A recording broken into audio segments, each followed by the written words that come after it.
Hey everybody, it's Thursday. And welcome to this week's edition of the Night Bite. I'm Josh. And I'm Emily.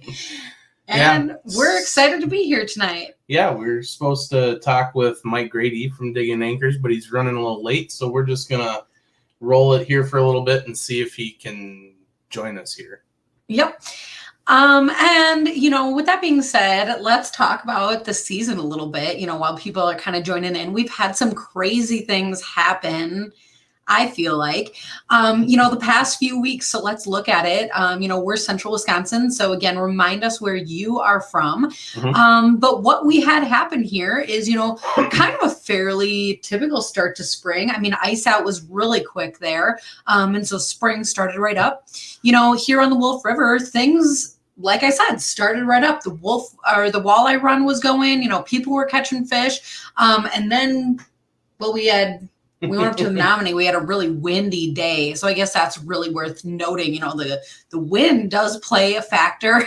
2 blocks from you. Hey, Billy Young. The wind does play a factor in fishing and how, the fish react. And I think the river is a little bit less affected by that.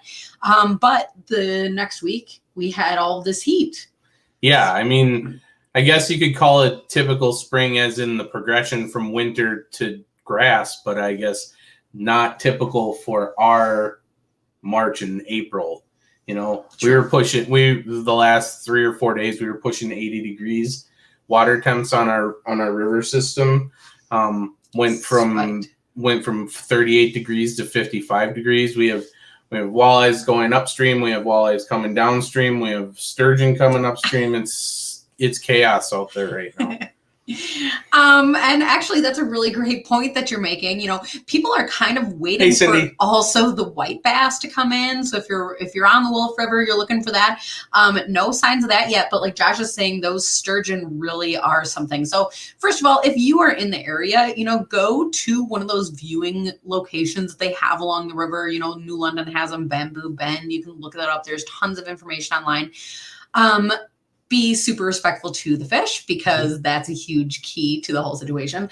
But otherwise, check out that Wolf River cam because you can pull up that Bamboo Bend camera or even the others. You might see them swimming around, but Bamboo Bend is the best viewing that they have, I think, for the spawn itself. Yeah, best view of the spawn because it's kind of right up in the rocks and that's where they like to spawn. So yeah, definitely check out the Wolf River cam on wolfrivercam.com. Just if you've never seen lake sturgeon spawn before, it's really cool. So with that, spring's right here, and as soon as the walleye run's done, we're going to be looking for bedfish and panfish, and that's kind of why we were wanting to talk to you about the anchors. Yeah. So it's a little bit hard on the reflection, yeah. But yeah, you saw the title cover of the broadcast tonight. Was Digging Anchors, and that's kind of what we were here to talk about. So as you actually could maybe see on that front panel, it's a shallow water anchor system. And so, we all hear about, the different electronic devices that are out there and everything. But I'm not sure if that's exactly what was right for us or our boat or even our fishing situations in a lot of cases. And so we were lucky enough to kind of stumble upon, these Digging Anchor systems, and we were able to, last summer put them on the boat. Yeah, I mean, everybody wants a set of power poles, right? The spa lock is great for open water.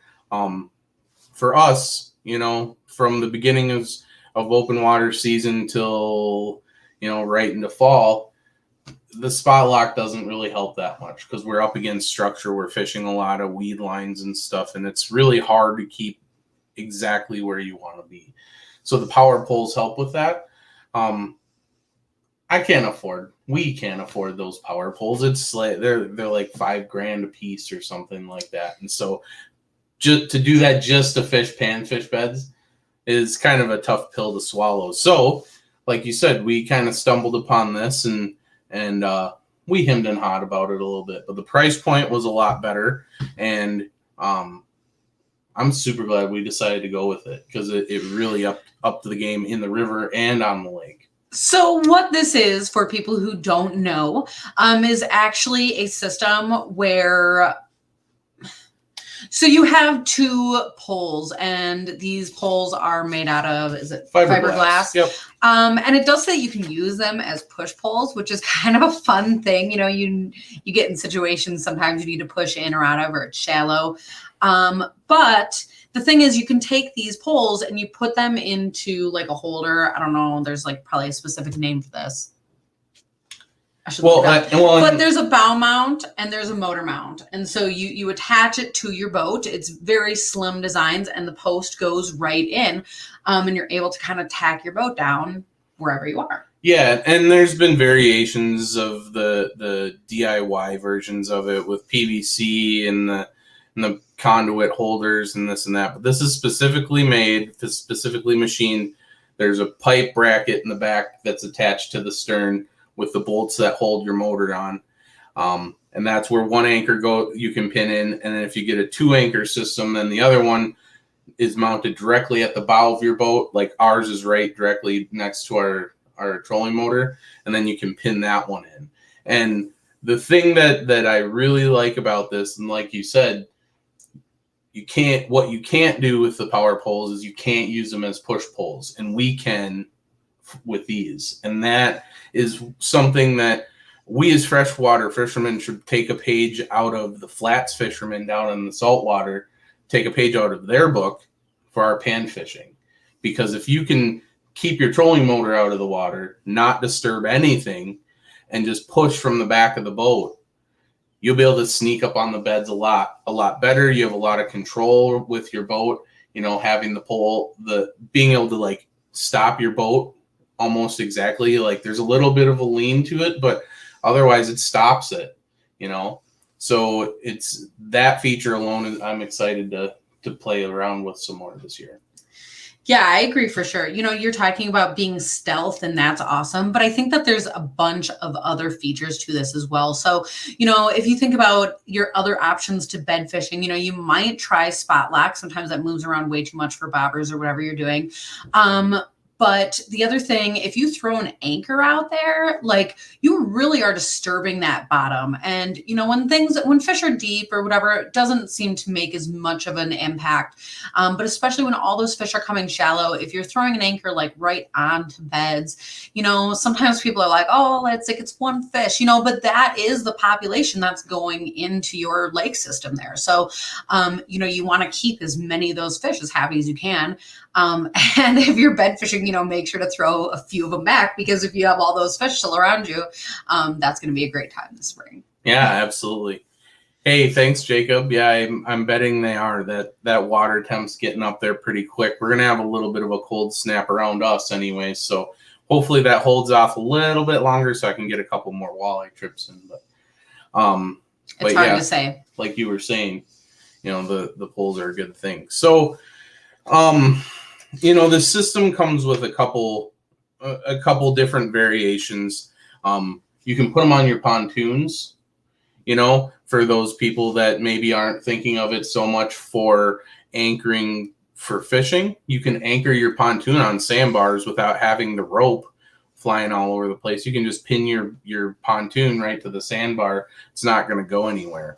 And we've actually done that with not a pontoon, but with our fishing boat. You know, we were out in the Chippewa Flowage. So if you've ever been in that area, the crazy thing is that there's a bunch of tiny little islands, you know, kind of spattered about all the big fishing lakes. And a lot of them are really fun and beautiful places to be able to stop for a lunch, or, you know, in our case, to let our dog use the restroom, you know, clean up after yourselves, because people use those places. But it's so easy to put in that dig and anchor system. You know, Josh puts one pole in, I put one pole in, and then we are able to, you know, walk around even with every bit of confidence that our boat is going to be just exactly how we left it. Yeah. And that, I really do like that about it. And I personally would suggest a two anchor system for almost any situation, just because you can pin it in any direction, any orientation you want your boat, and it's for sure going to sit right where you put it. You don't have any of that sway because you pin that front and the back. So, you know, any kind of shallow anchor, shallow water, like a Talon or like a power pole, they're both in the back. So sometimes you have even a little bit of wiggle room up in the front. But when you can pin both sides, your boat is going to be just where you left it. And that's a great thing that we've used even on the river, because talk about a place that you don't want to use anchors. I mean, a lot of people do, and a lot of times it works out just fine, but getting your anchor caught in a snag, it just stinks. It's hard to get out. It's a pain. You're leaving stuff behind, there's rope dragging. So, if you have a system that's able to help you avoid a situation like that, that's always going to be a good case. Yeah, absolutely. And, a lot of times when you're watching the videos about river fishing, especially river fishing panfish, you're fishing snags. And so you have two options. One, you can either anchor upstream and lower your boat down, and which you have to have a lot of rope so you get compensate for that current pulling against your boat, and hope that you let out, you're far enough away that you're not going to drag into the snag. Or you can clip onto the snag, and that's going to, you don't want to touch those things. What we figured out with these push poles, these power or these anchor poles, you can anchor upstream and have the stern upstream and pin your bow, and you can flip your boat into the brush. And just before you get there, you can pin the back, and then you're right on top of it. You've never touched it. There's no sediment from your anchor dragging, and those fish don't even know that you did anything. Well, and a lot of times what we'll do is, I guess I've seen us do something a little different than that, is we'll pull in and, just facing even up to the bank. And then you can pin, both sides if you want, get set up, because you kind of want your poles and stuff out. But then you can pull one pin and then move in and then put it back, and then pull the other and then scoot in and then put it back. So you kind of are able to walk your boat in very slowly. And then you are right parallel with, the branches that are out there. That's at least how it's worked out for us really well. And, anytime that you can get your pole right down into those snags without having bumped it and scared the fish out, that's really a lot of fun. Yeah. And, there is a caveat, just like any system out there, it's not 100% perfect. So some of the cons is that, you do, for us, we went with the biggest pole that is offered, and that's a 12-foot pole. So that limits you, to about 5 to 11 feet of depth for water. That's why they're a shallow water anchor.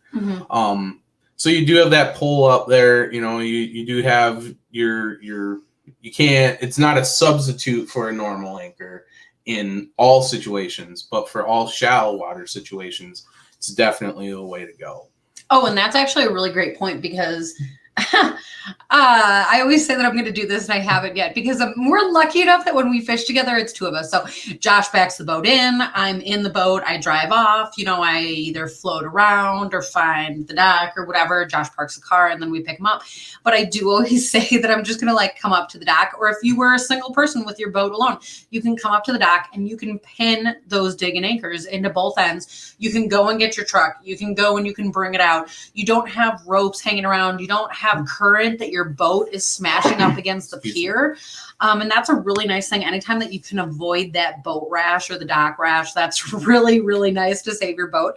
But you have the knowledge that it's going to be there, and then you can hop right in, pull out onto your trailer, and you're good to go. So that's super useful. Yeah. So obviously we have a lot of experience using it for fishing. But hunters, this is a perfect thing that you can take your boat into cattail marshes, any of that higher cover that you would normally tie off to, or you have the brush clips or whatever. You can anchor yourself right in there, and it's part of your boat. And you can also use the push poles, or you can use the pole itself. It has a little T handle on the top. So you can use it actually to retrieve decoys as well. So there's a lot of uses for this for any vessel that's on the water. Well, and you're talking about hunting and stuff. And so I'm looking at the different mount systems because I do still have our brochure here. It's just hard to kind of show off to you in our light. But there's a lot of color options. Oops, on this side. So I'll kind of show you some of this that trolling motor mounts come in camo, chrome, black. Also some of these, it looks like the motor mounts do too. So pretty much no matter what you want, you get to choose black, chrome, or camo. So we chose the black because that's what matches our boat. And I forget that it comes in the other options. So that's fun. But like you're saying, if you're a hunter, you can certainly match your hunting boat. And while we're talking about this, Randy, what the product you're talking about, these are dig-in anchors. I think it's actually a product that's out of Florida.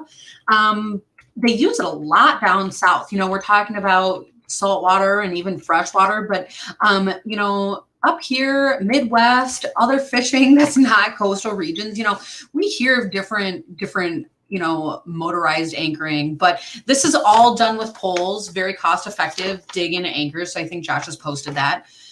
But as far as customization goes, the anchor poles themselves is something that you can get in a bunch of different colors. So there's just on here, white, black, red, pink, and even yellow.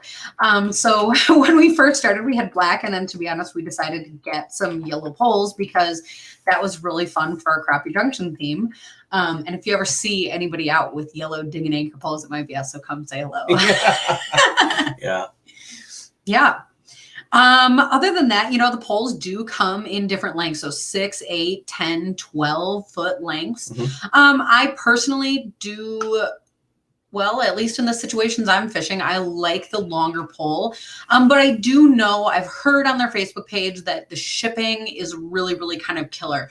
So, look at what kind of poles you want. Look at all of that. And I'm not sure actually if there's any dealers in this area yet. So we might have to, look into something like that. But a really, really great system. And I am glad that we have the 12 poles. Hey, John, how's it going? Yeah, I definitely recommend the 12-foot poles. It just, if you're going to have an 8-foot pole on your boat or a 12-foot pole, unless you're running a 12-foot aluminum boat, there's not much of a difference between carrying it, but there's a big difference in what you can fish.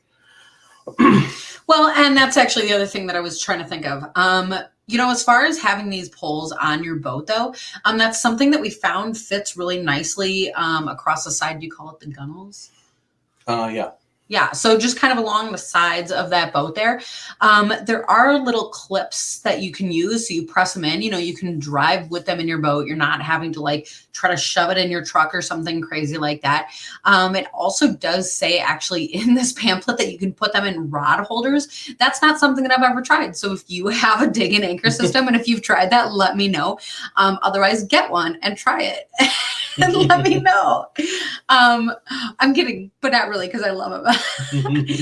With that, like we said, it will fit pretty much any boat that you have out there. So we're talking, pontoons before. We're talking fishing boats. We're talking, there's all kinds of fun little things out in the water these days. And it really can handle that. We actually last summer went out onto Big Green Lake. Yep. And it was a fairly windy day, so that was kind of crazy. We have some videos out, I think, on the Dig-in Anchors. Is it their YouTube? We have them on our YouTube, and I believe they posted it as well. But it's also in our videos here on Facebook. So YouTube. Check them out on YouTube. But some really windy days that you can see. And we were actually out in a pontoon boat. We were able to rent one from... I'm just trying to look up prices so you can... Anyways, but we had this pontoon. And I was really, really amazed how well the anchor system held the boat. We were in a really large pontoon. I can't claim to be a pontoon expert, so I'm not going to give you sizes or any of that. But I'm just going to say it was a big pontoon comparatively. And I personally found myself really liking having both poles in. Mhm. But one dig and anchor will hold an entire pontoon, even in wind, on Big Green Lake in Wisconsin. So honestly, that's saying something. Yeah. And that's part of the reason that I say, you know, we are in our little fishing boat and I have 2 of the anchor pins in. There's no reason I'm going to worry about that because, you know, I've seen it work on some much bigger boats. And that also brings up a question, you know, as far as that pole, you know, when we have a 12-foot pole, we're only pushing, you know, maybe 6 inches, maybe a whole foot into the ground, but you don't have to jam it in there so far. You know, you're not having to use 3 feet of that length to anchor yourself. It doesn't take nearly that much. So, you know, if you're in rocks, that's something that's really hard on that pole. You're going to want to make sure it's not just like a purely rocky situation. But you know, something like little pebbles, or if there's sand, you know, you can push in 6 inches and that will hold your boat. If you are in something that's really mucky, you know, you're going to want to go for maybe a full foot of that pole, but it will hold your boat. Oh yeah. I have no, you know, we were a little sketchy about it at first. You know, they're pretty wobbly poles. Like So when you play we with were them, trying, hold them, yeah, we were trying to be pretty gentle with it and stuff. But once we got out into the wind, we tested it with a big pontoon. We tested it with our boat. You know, by the end of the year, you know, we were sticking them in, and you can get some pretty good lean on them. You know, it does say when you're coming to a stop to bring your boat to a full stop. Now, with that being said, like you can't just like stop a boat. Like there isn't brakes like on a dime, you know. So you want to come to a fairly slow coast because, you know, you don't want to try to jam in that anchor pole and have it like dragging. That's not great for the poles, you know. So you do want to be at a stopping speed. But like Josh was saying, I mean, we've gotten a little bit brave and gotten them in there and held. Yeah, and I mean the whole point for us is to be stealthy. So you don't want to come in hot anyway. But yeah, it's with the wind and stuff, it's been pretty breezy and it's held up really well. So we've been really liking that aspect of it. I could not find on my phone. I could not find the prices, but I mean they're. I want to say they're only like $700-800 maybe. Well, and I'm reading that there's different packages here. Right. Well, and that's so for the fishing package. So that would be for the 2 poles, the stern mount, and the bow mount. And individual pieces. So I think when you go online, you can kind of, you know, build what you want and need that's going to kind of fit your boat. So, you know, you're not getting like extra pieces that you don't use. You know, you're getting exactly the kind of unit that's going to fit your fishing situation. So, and you get to pick your colors. So while you're there, that's a really fun thing too. Yeah. Came with all the screws. We actually made a video online so you can follow right along and actually Josh helped me a little bit, but I didn't. We have 2 install videos. We have one for the bow and one for the stern. So if you want to check those out, and just kind of that, it does give you kind of an insight onto what we're talking about as far as the bow and the stern mounts for push pull anchors. You know, it's a pretty quick videos of 10 minutes a piece or something like that. Yeah, and that's for the whole install. You know, we have other videos of the use or different examples and whatever. So definitely check that out as well. But it's something I'm going to be talking a lot more about, you know, coming up here. Yeah, I mean, we literally all we had to do, we took them out of the boat, we brushed them down with some boat wax, and we put them up in the rafters, and then we got our boat out and we just took them down and they were ready to go. We put a little bit of boat wax on them, I don't know, maybe once a month, just to keep the scratches down and just keep the poles working nice in and out of the the mounts. But otherwise, yeah, it's pretty awesome, and we'll be doing a lot more videos with them, I think. Yeah, definitely, especially with spring coming up here. So I'm definitely looking forward to some panfish fishing and, you know, catching crappies, catching bluegills. And I'm going to try to convince Josh to explore the river a little bit. A little bit. I love the lakes, but man, there's nothing like a Wolf River bluegill, I'll tell you what. Yeah. Oh my goodness. And let us know how your season is going. If you're already catching fish, if the water temp went up or next week the weather goes and it goes back down, let us know those reports, and can't wait to see what the rest of spring brings. Yeah. So I guess we're wrapping up here for a short episode this week. Sorry our guests didn't show up. Maybe we'll get them on in a later thing. We'll see. But for now, have a good Thursday night. And thanks for showing up. Thanks for joining us on this edition of the Night Bite. Good night, everybody.